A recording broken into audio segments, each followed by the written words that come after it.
episode 189. It's April 20th, 2017. Welcome to my living room, craft room. I have changed location today. I've been feeling that I've been in a bit of a rut with podcasting. And I thought a change of scenery might be in order. Also, perhaps, a dog bark might be happening in a minute. You can come up. I thought perhaps we'd have more Alice cameos. Come here. If I were in here too.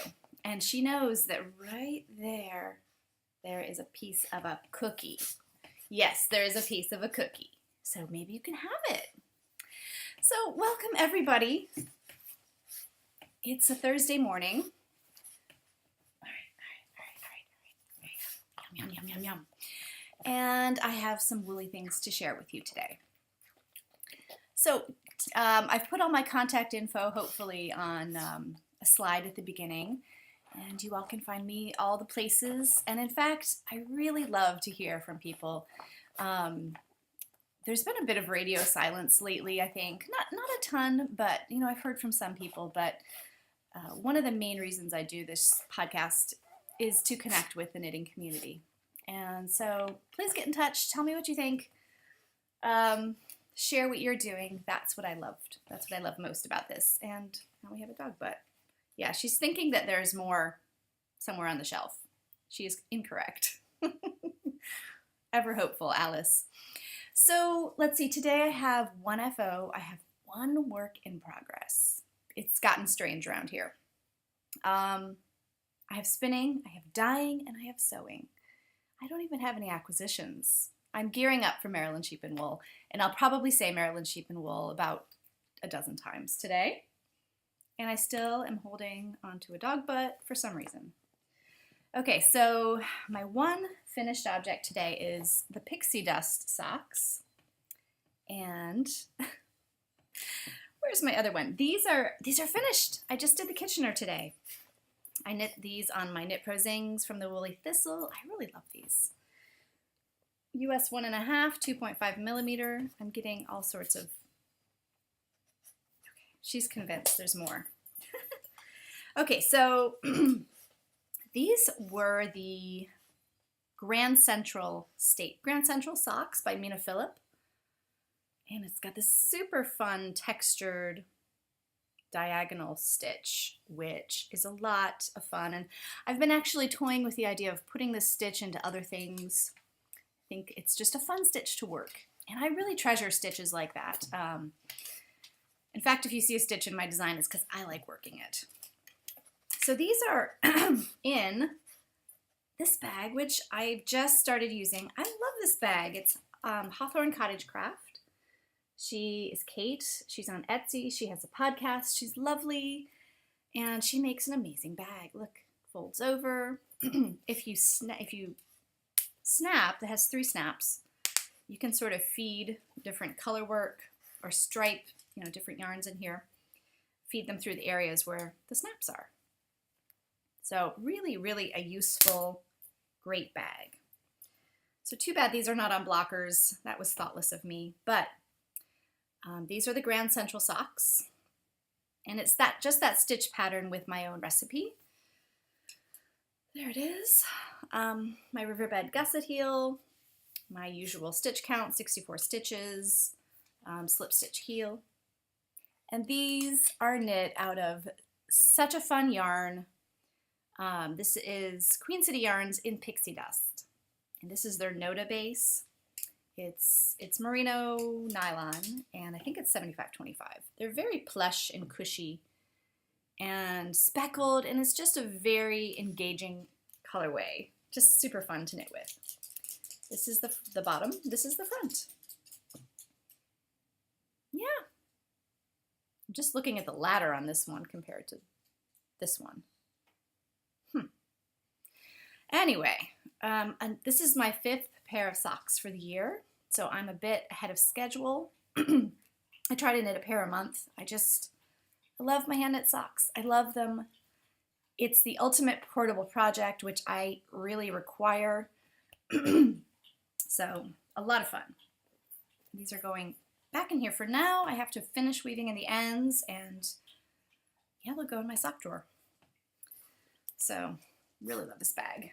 Excuse me, I'm getting a bit of a froggy voice.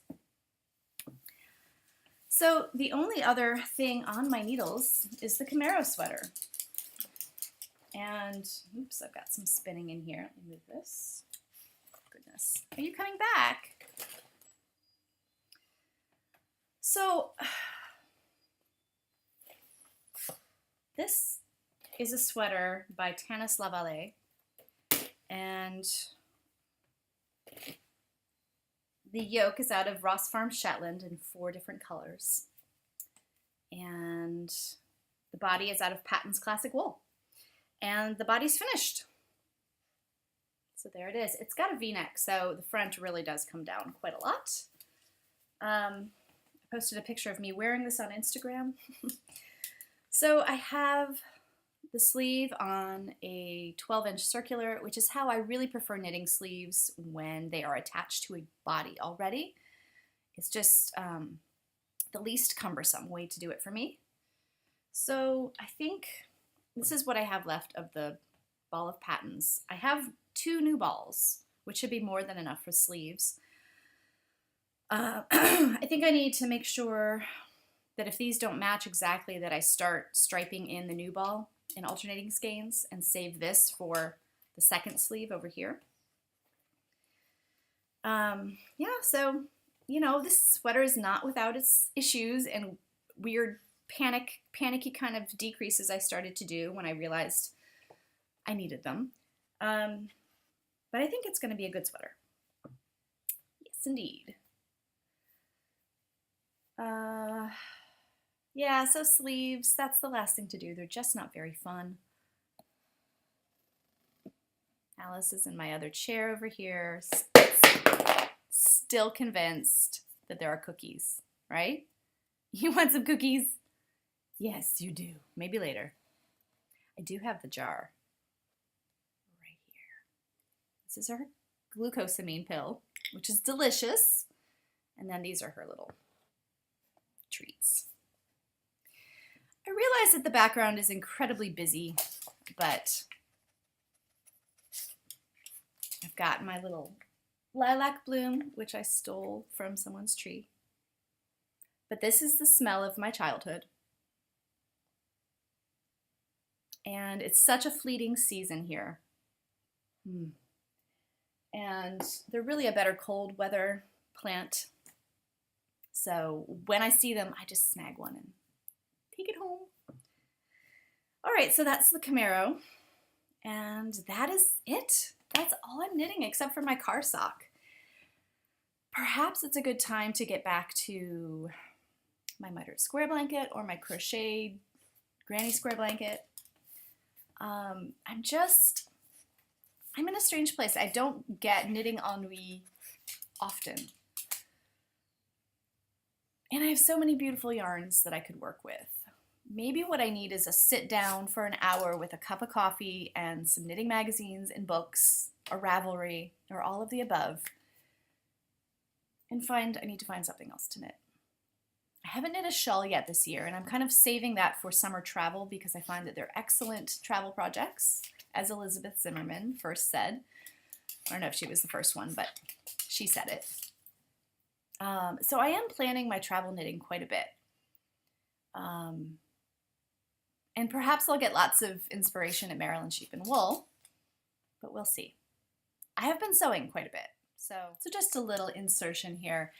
I forgot to mention something coming up, and I've talked about this summer quite a bit, and I wanted to let you know that the Summer of S is coming back. We will be abroad. We will be in Spain for the better part of July, and I have so loved doing the Summer of S in the past that I want to do it again. So the idea is kind of loosely based on the fact that we were in Spain and that all the good things to knit start with an S, even if it's not an F sound. So for example, sweaters, shawls, socks, and there's also sewing, spinning. Goodness, it could just go on and on. So anything that's crafty that starts with an S, stripes. If it starts with an S, you can put it in this along. this will go for the better part of the summer. I think we'll start the 1st of June and we will end the 1st of September. So this has in the past been a huge source of inspiration for me, which I am sorely in need of some inspiration crafting wise. And it's just a lot of fun. There are also lots of prizes associated with it. And if you have a crafty business and would like to contribute, get in touch. You can find my contact info in the beginning of the video, and I look forward to seeing what people want to send our way and give the community to inspire their crafting. So, yeah, back to a regularly scheduled podcast. Let's start talking about non-knitting crafts.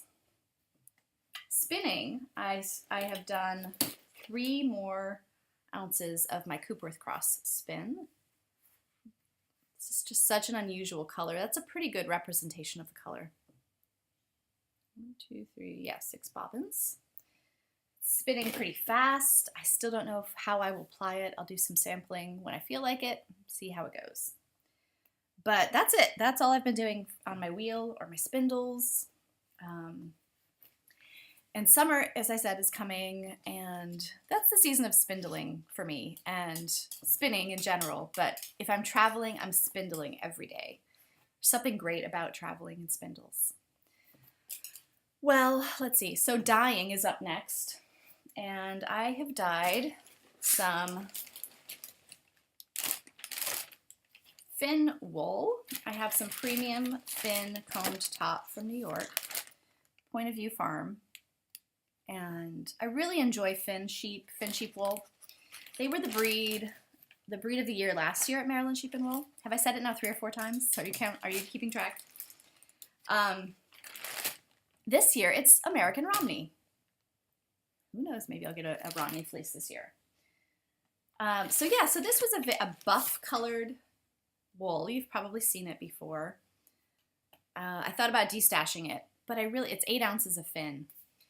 But instead, I dyed it with some lac, L-A-C, which is also the French word for lake, but lac in the dyeing sense refers to the resinous secretions of a South American insect that is used in food dyeing, cosmetics. I don't know, is it used in food? It might be.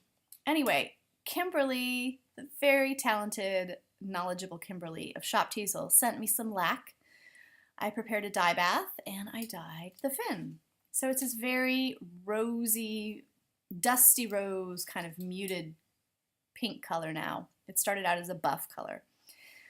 So I think this spun up and knitted to a shawl, like an intricate lace shawl would be amazing because it will be tonal, but it will be subtle. Yeah, really pretty. So I'm going to put this back in here. And the lac was interesting to dye with. It does not dissolve at all.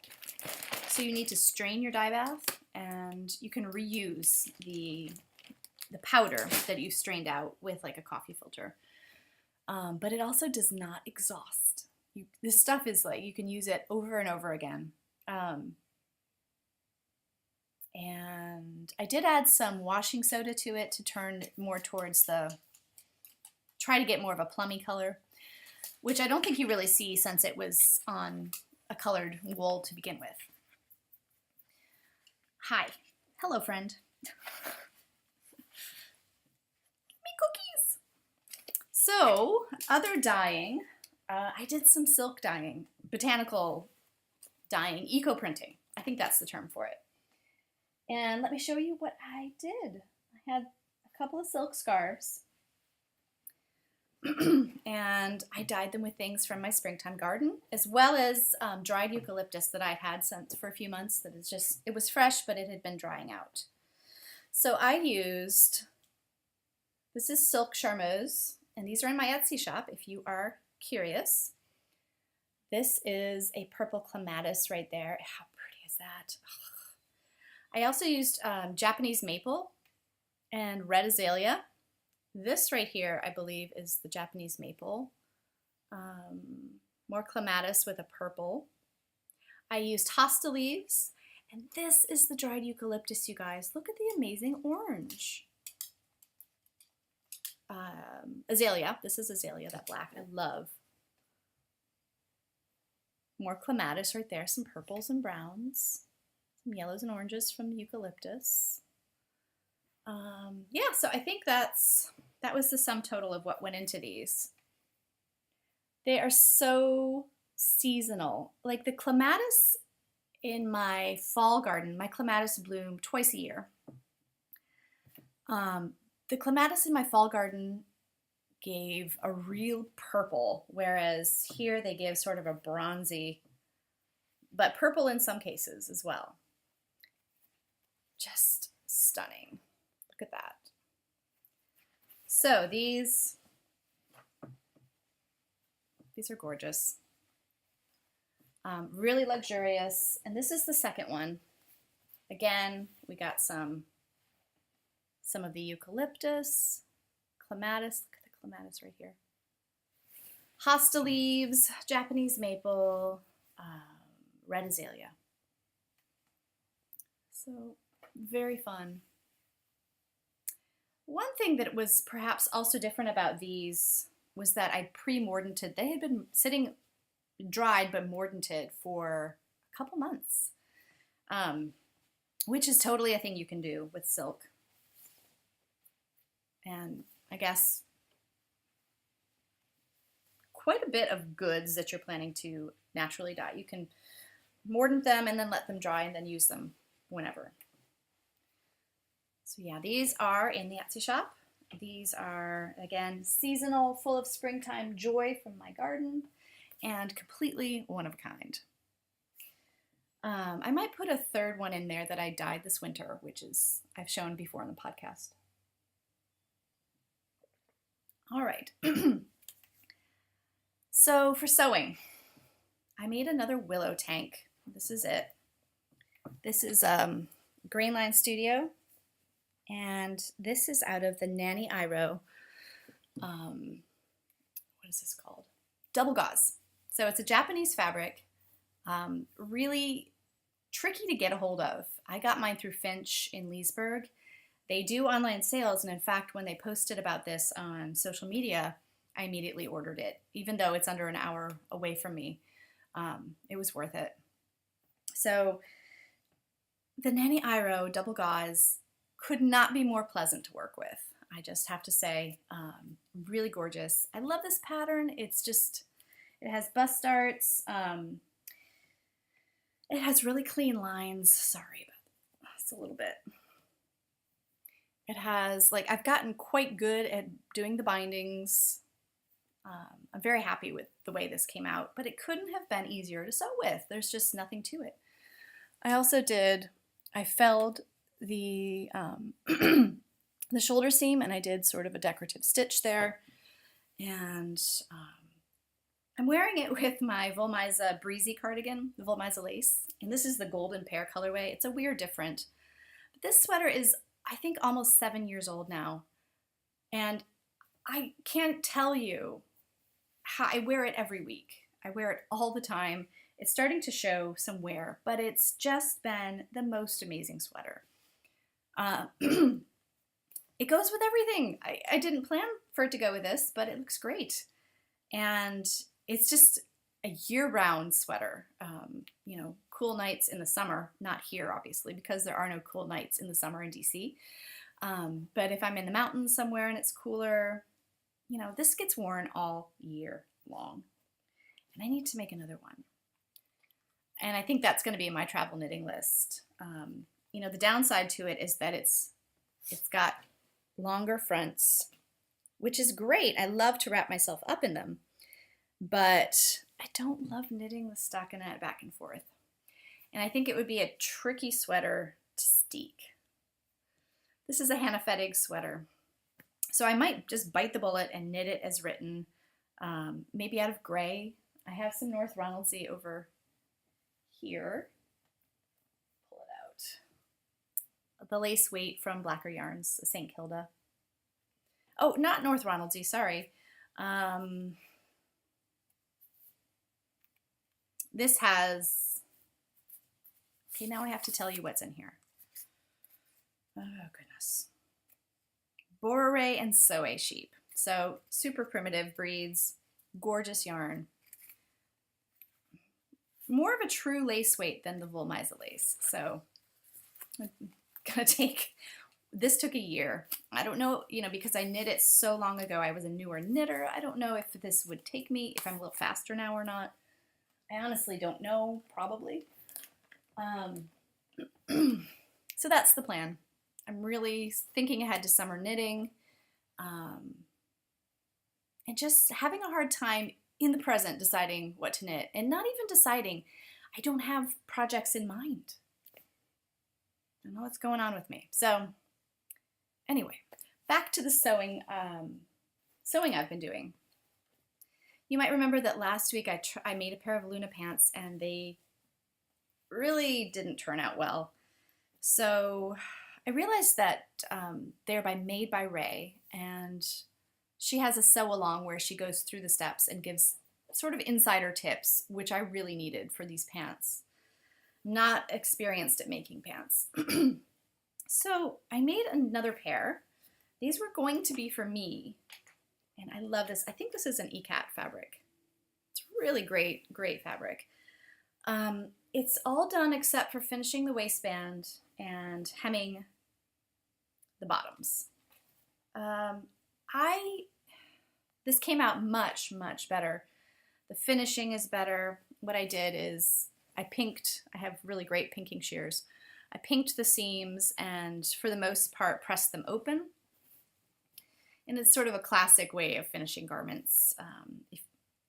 Before there were sergers, that's how people would generally finish their garments if they didn't fell the seams.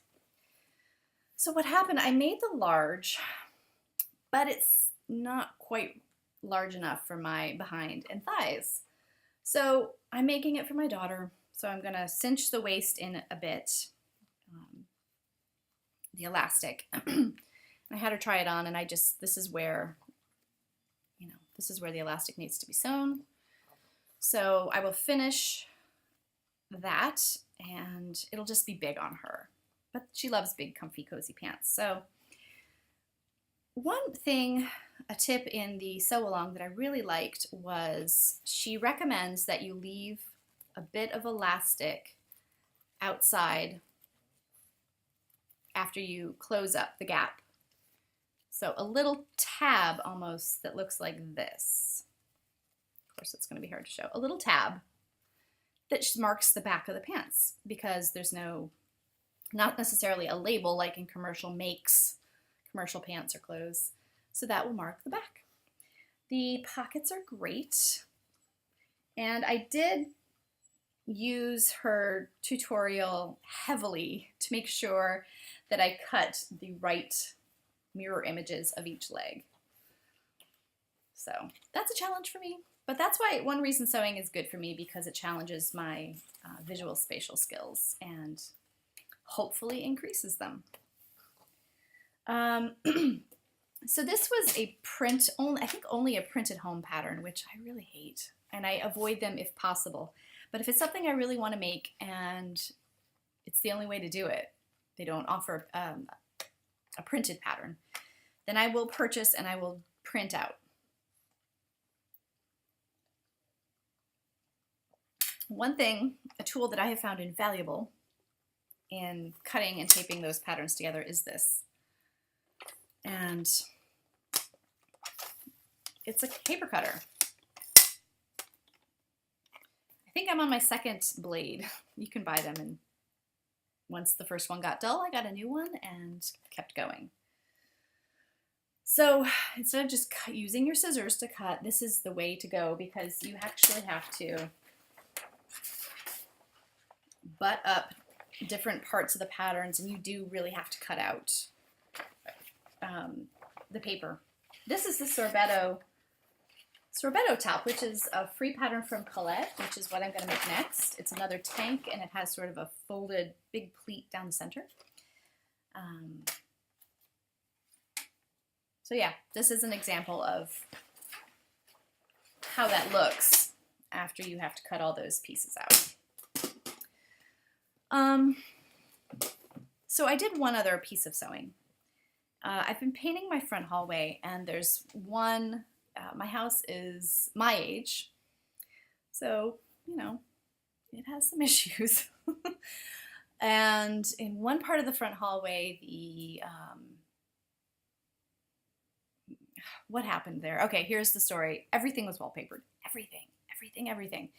We've pretty much gotten it all out, but in a couple cases it wasn't put up correctly, so when the wallpaper was taken off, some places it really damaged some walls. So I've just had small prints that I bought in Rome years and years ago, and I have 3 of them, and they sort of hide the worst of it. But I wanted something different. I painted the hall recently, as I said, and I just didn't want to put up those little prints again. I wanted something new. So I thought maybe I would quilt something. So I had these cyanotype prints that I made last summer of ferns from my woods. And I did sort of a quilt as you go approach and just quilted them however I wanted. So I lay these on the batting and quilted it on there. Then I put the right size together. I did these different strips. This is the fabric from the pants, of course. This is a fun fabric, and I have it going different ways over here, different directions. I made a willow tank last summer out of this. And yeah, so I printed and quilted, and I ended up with all of these sort of pentagon-y shapes. I just did whatever I want. I'd like, as if you were playing, picture yourself playing pool, right? And you maybe sew here. Sorry, it's hard to do this backwards. Sew here, and then boom, your ball hits the wall of the pool table and goes there, and it hits here and goes there, and then it hits up here and it goes down there. So I just did whatever I want with the sewing machine. So yeah, I'm gonna hang this on the wall to cover the cracks. Now the back I used a flannel because this will not show, and the flannel really adheres nicely to the batting. It doesn't slip around. You do a little more quilting on the batting, maybe just stitch in the ditch along the major seams. And then I've had this bias binding. It was a gift from Sarah Pomegranate, and it's scraps from a lot of her projects. And I finally had a nice use for it. Now, my sewing of the binding is not great, but look at that. I did some decent corners finally. Oh, that's an even better one right there. You can see that some of the stitching on the back is crazy, but that won't see the light of day.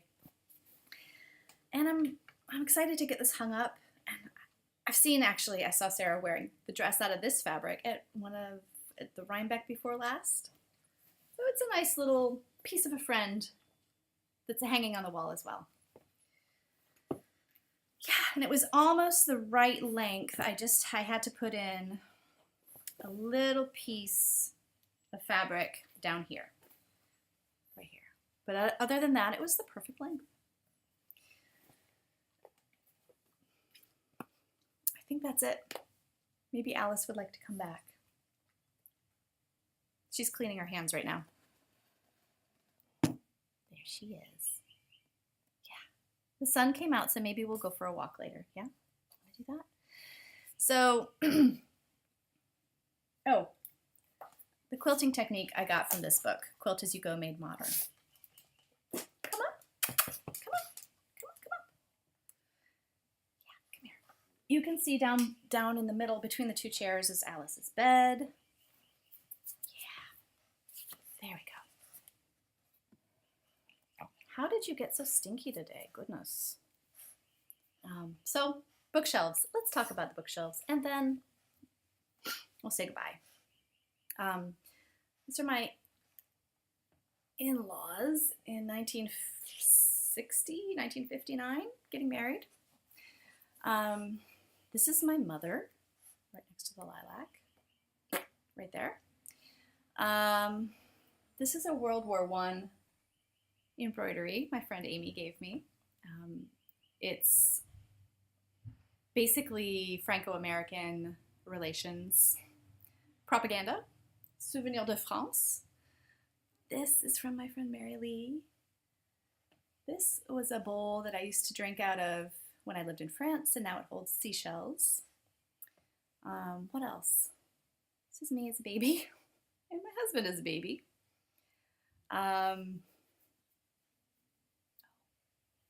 Just realized that this is up here. Do you guys read, have you ever read Gabriel Garcia Marquez? I just have to show you. It's autographed by Gabriel, by the author, for my husband. My yarn stash begins here and goes over there. That's it, pretty much. Is it what you expected? Of course, it's not everything. It's not fleeces. I have little bits and pieces in other areas as well. Knitting books. Oh my gosh, that's a disaster over there, isn't it? Some fiber. What else? What else? Yeah. So I hope you enjoyed this change of scenery. It was nice for me. Yeah, as I said, I've been in a bit of a knitting rut, and I know it will pass. But part of what helps keep the inspiration is me chatting with you guys and getting feedback from you and seeing what you're doing. So I hope you get in touch and let me know what you're up to. And in a few weeks, I will probably see you at Maryland Sheep and Wool if you're there. So take care till next time.